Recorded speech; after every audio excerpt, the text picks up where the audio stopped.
What's up, everyone? Welcome back to Love Lighthouse, the show that adds love and light to your life. I am your host, Jen Suliafu. Today's episode, the purpose and intention of today's episode is to empower you, mamas and daddies out there as parents, because this journey that we're on, we have to help each other out. We have to stick together as parents. And this has been something, the topic we're going into today is the influences on our children. And it can feel overwhelming at times. It can feel really overwhelming when you look at all of the things coming at our children.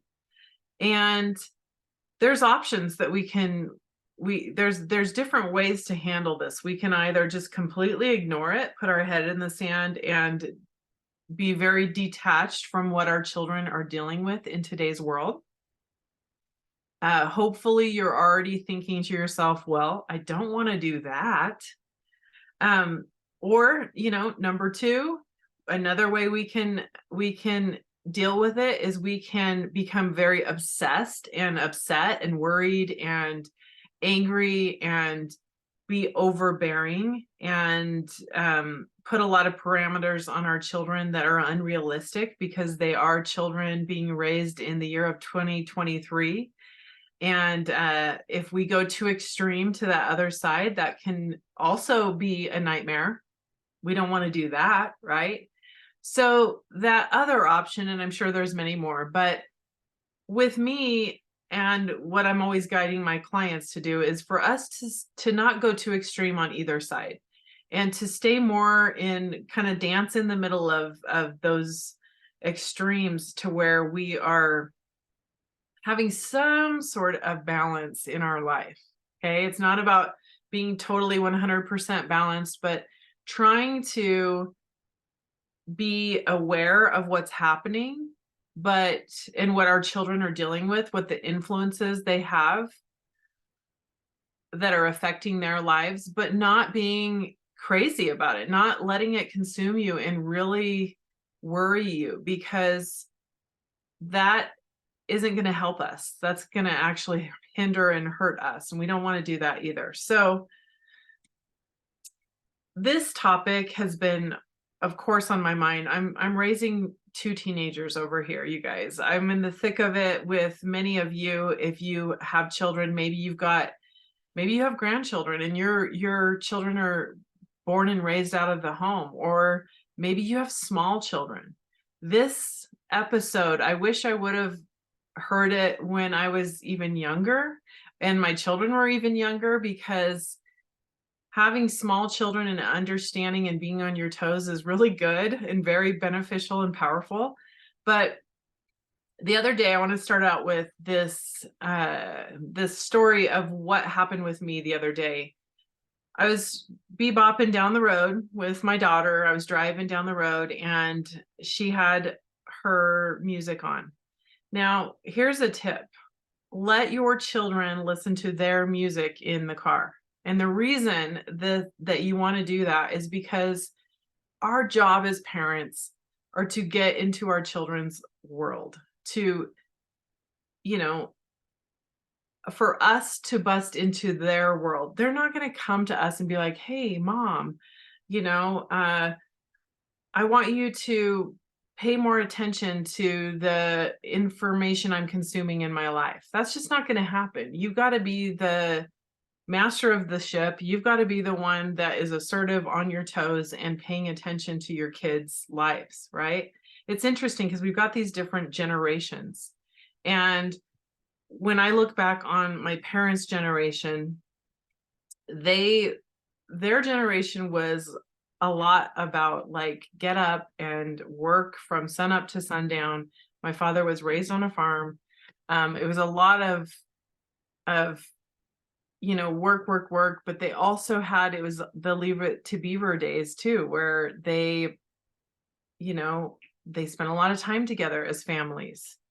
And then you go to my generation, and my generation was more of like, there was a major disconnect with parents and their children, because many times kids were out till wee hours of the night, out till late. You couldn't get a hold of your kids. They would go play until it got dark and then wander in.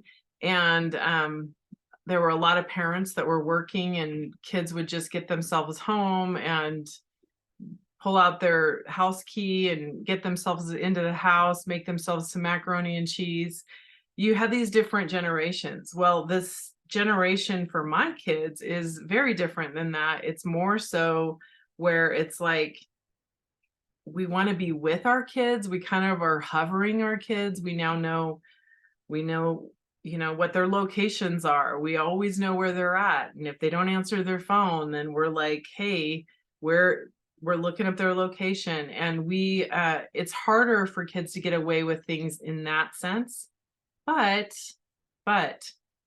there's a major disconnect still with parents and their children, because we don't understand a lot of things. We don't understand a lot of things going on in their world. I don't necessarily, well, not even necessarily, I don't understand TikTok. I don't understand Snapchat. I don't understand a lot of things that my child can be in my space, but I still can, right under my nose, not know what's going on in their world unless I am being assertive and trying to get into their world. So our job as parents is to do just that, but to not an extreme degree, but get in there, pay attention, start paying attention and seeing what's happening in our children's world. And anyways, going back to, I'm bebopping down the road driving with my daughter, and she's got her playlist on, and this song sounds great. It's like nice tune, all the things, right? And she's singing word for word to it. And as I'm listening to the words, and I've actually heard this song before, but I didn't pay such close attention as I did the other day. But as I'm listening to this song, it's a very popular artist with the teenagers generation right now. And the song goes a little something like this. I killed my boyfriend. I'm about to kill his girlfriend. And I'd rather be in jail than be alone. Some of you have probably heard this song, or your kids might be listening and they know exactly who I'm talking about. And then it goes on, and maybe I'm getting a couple of the words wrong, but you get the gist. Then it goes on at the very end of the song. It says, I killed my boyfriend. I would rather be in jail, or no, sorry, I'd rather be in hell than be alone. Now, me as a life coach, someone who really has people pay attention to conditioning, pay attention to what are the words they're absorbing, what are the things they're thinking, what are they singing along to, what are they saying, what are they witnessing, what are they focusing on? That all adds up, right? It adds up over time to create either an unhealthy person or a healthy person. They're all contributors. I'm not saying that you can listen to a song one time or one person and it's going to completely change your life either way. It's not going to do much if you do this one time or even a handful of times. But over and over and over again, they add up. They're small tweaks, right? So this song was very disempowering. I was like, oh my gosh. I said to my daughter, I go, whoa. And here I am trying to be breezy. I'm trying to play it cool, because if you way overreact, then it's not good. You're just going to shut off that communication, and they're just going to think, my mom cannot relate to me. She is crazy town, and I can't listen to any of my music around her because she way overreacts. You don't want to do that. You got to be cool. You got to play it cool. You got to be breezy. But I also want to empower my daughter by having her pay attention. I want to plant some seeds. I know I don't always handle things right. I know that. But as I was listening to the song, I go, geez, honey, I go, I'd rather be in jail than be alone. I'd rather be in hell than be alone. And I kind of like repeated those back to her and kind of just pointed it out. And I was like, that's not a very empowering message. And she was just like, oh, mom, and rolled her eyes, right? I dropped it at that because I realized that I planted the seed. That's all I needed to do. And now she's smart enough to at least recognize that the next time she's singing it, to go, oh, this is what I'm singing. And I don't want to be disempowered. I don't have to have my worth by being with someone else, which is to me what the message of the song is. So uh this is just one example. There are so many messages that are coming at our children and that they are singing over and over and over again. And when you get the headphones in, right?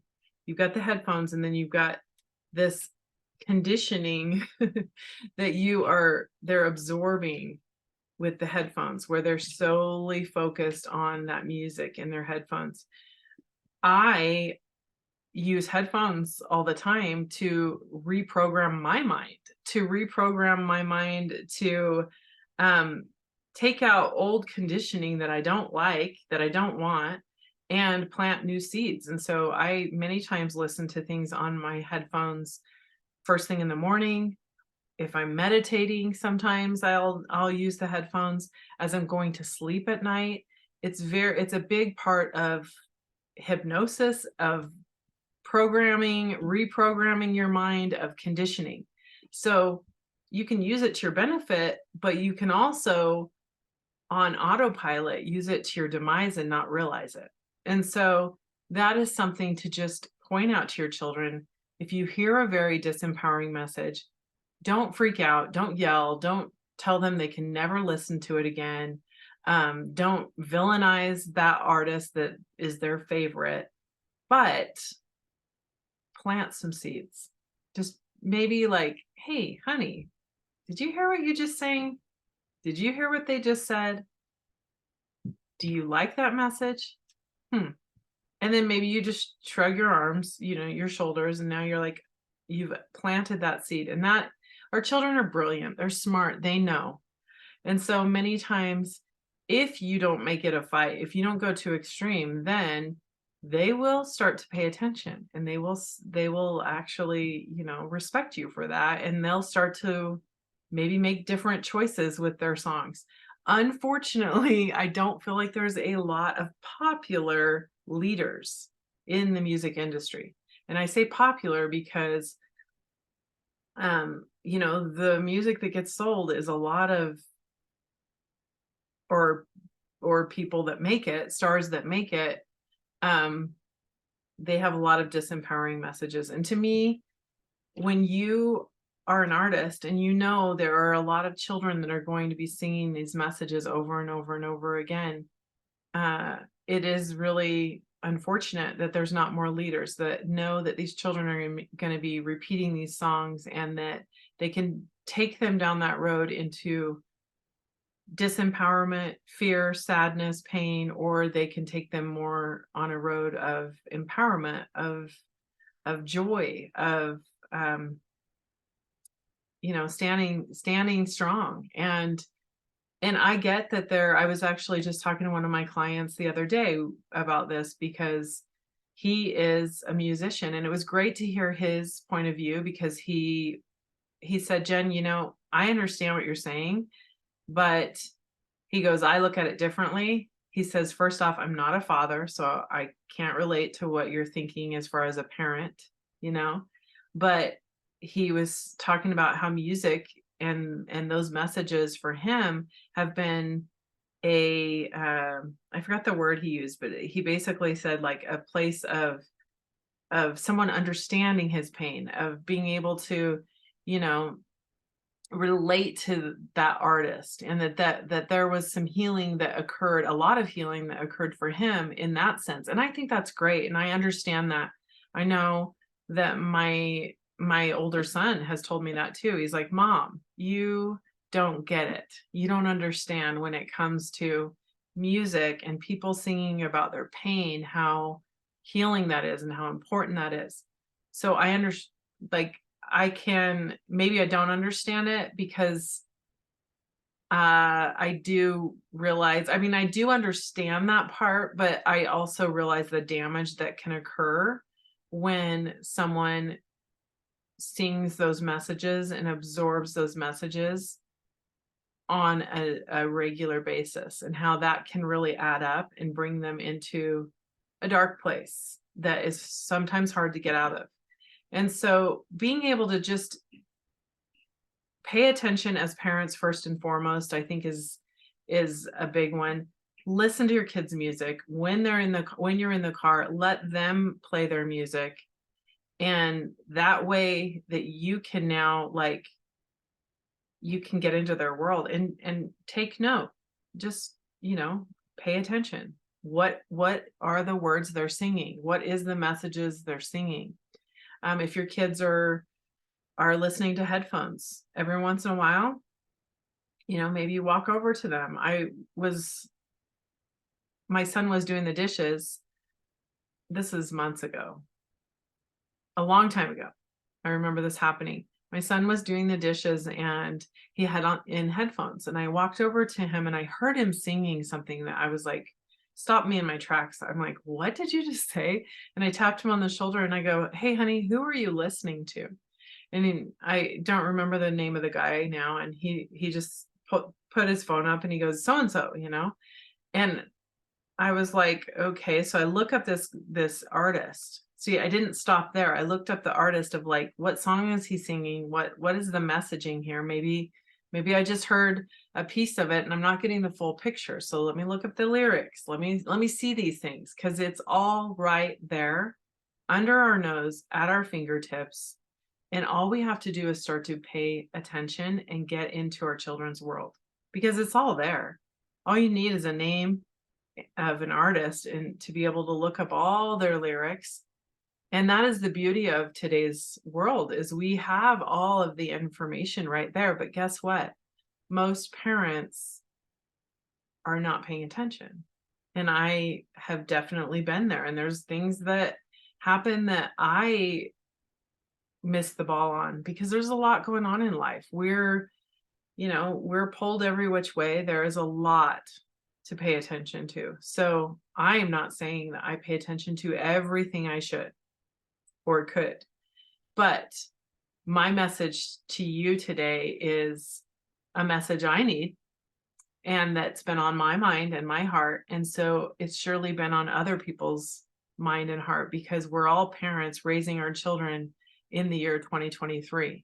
And there's challenges that come with that, with technology and not understanding all these new platforms and just the time and so much coming at us all at once, right? It's like, as soon as you may learn a platform, maybe you take the time to learn how Snapchat uh, operates. Well, by the time you understand it, there will be another platform out, another Be Real, another, TikTok, another something else, which I do find it interesting that TikTok, just even the name of it, TikTok, I'm like, you're TikToking your life away. The time that people spend on TikTok, and they're just TikToking their life away, right?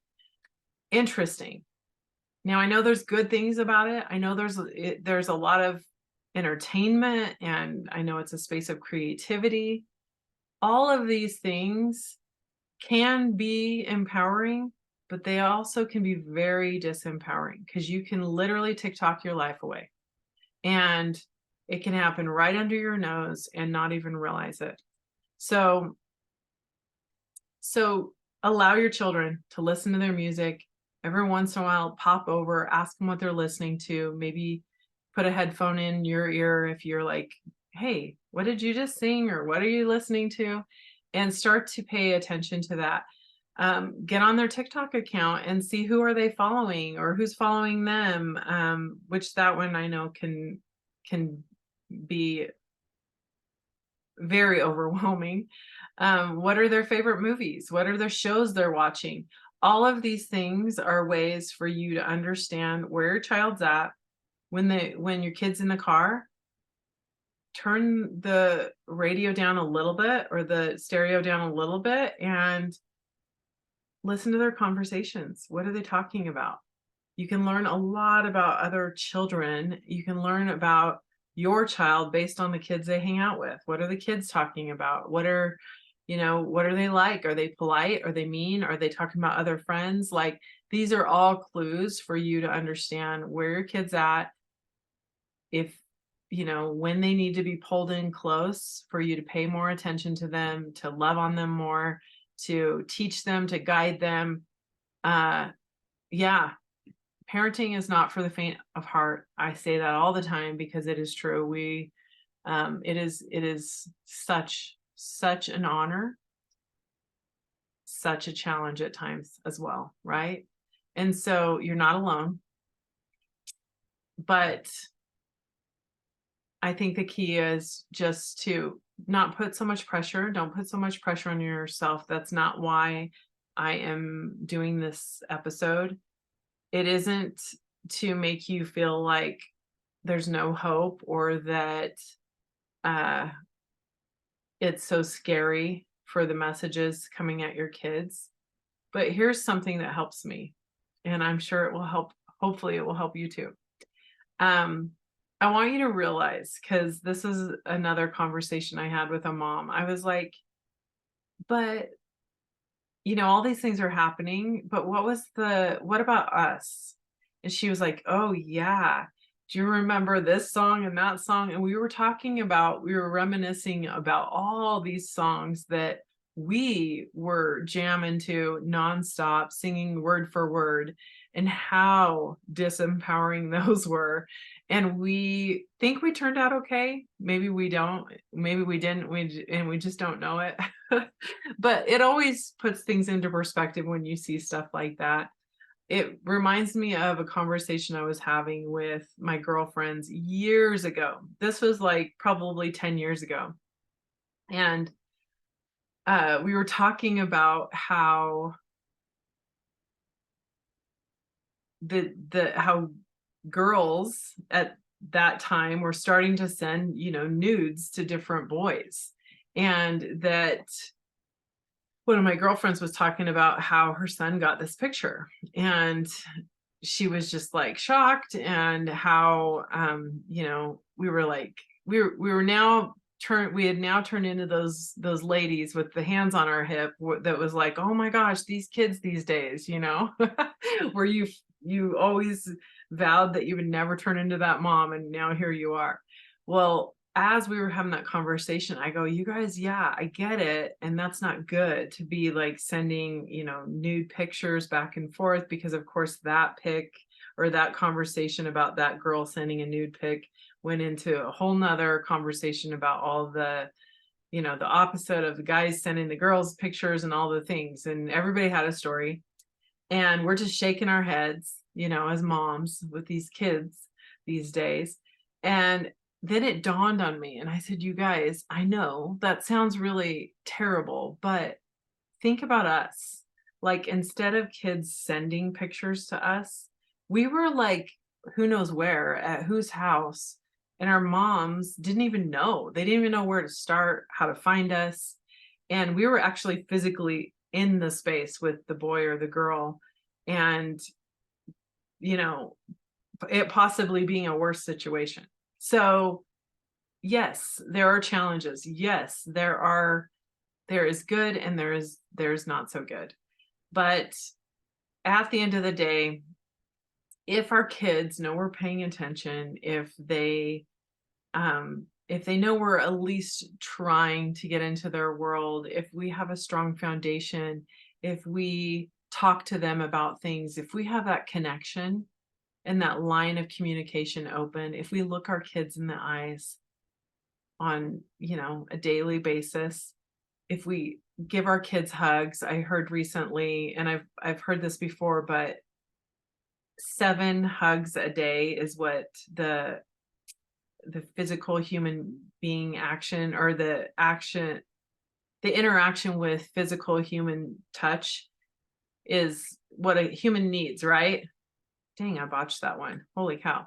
Um, is what a human needs. And so if you can touch your kid, give them a hug, give them um, a high five, you know, hold their hand 7 times a day, that is really, really beneficial. They've done studies, and that is really beneficial to their development and their mental health, and not only your children, but also your spouse and your friends, and just that interaction and being that light and that support to others is life changing and profound. So anyways, hope you got some good nuggets from this podcast. I talk about this kind of information all the time. We go deeper into these kinds of topics in my Awaken group. So if you have not checked it out, check it out. I will drop the link in the show notes. It's a beautiful tribe where we learn and grow together. So if you're watching this on YouTube, please hit the like and subscribe button. Drop me a comment in the link below of, what are you dealing with? Are you relating to this? Maybe you just want to say an amen because you hear me, you feel me, you're dealing with the same thing. So much love to you all. Have a fabulous week, and bye for now. Mwah.